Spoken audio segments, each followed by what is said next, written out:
I was born and raised in Pakistan, in the city called Peshawar. It is a historic and an ancient city. Peshawar got its name in the Mughal era, which means the city of flowers, for it was once a land of gardens. But today, it is facing severe water shortage and scarcity of clean water. Access to clean drinking water is nowadays a challenge. Pakistan is ranked in the top 10 countries that lack access to clean water. Like other developing countries, industrial and residential waste is drained into the rivers, polluting and impacting ecological systems and marine life.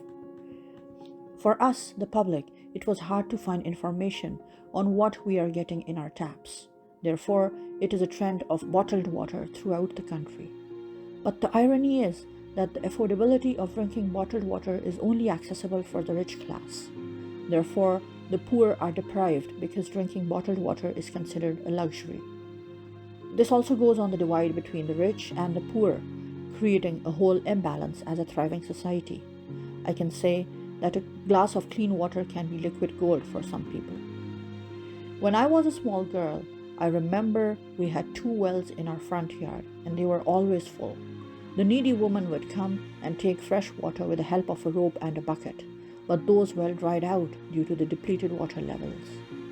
Currently, boring is common, which saves time and water is easily accessible, but there is no proper administration and so a lot of wastage is happening. The water levels have phenomenally depleted, and due to the growing population, climatic changes, and bad management of water resources, absolute water scarcity in Pakistan is expected by 2040. When I was doing my master's in sociology around 13 years ago, my environmental sociology instructor stated that unless we humans transform our attitudes, there is a possibility of the world facing severe water scarcity around 2050s. He mentioned that Pakistan and areas may turn into a desert, whereas Canada is expected to be the fruit basket. Today, researchers warn that these are possibilities by 2040, and such extreme events may become a norm. Any day, any time, just turn the faucet on and you will get clean running water ready for use. But what we quite often forget is about the struggles of mankind in the human history to harness this essential resource. Several civilizations flourished with the proper use of water, while many doomed due to its scarcity.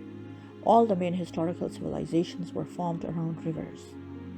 Planet Earth is 75% covered by water, but only 2.5% is fresh water. The rest is salt water.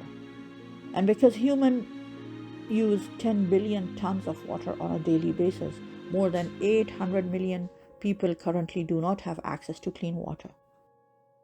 When I got married and moved to Canada, observing the apparent systems looked transparent and equal for all.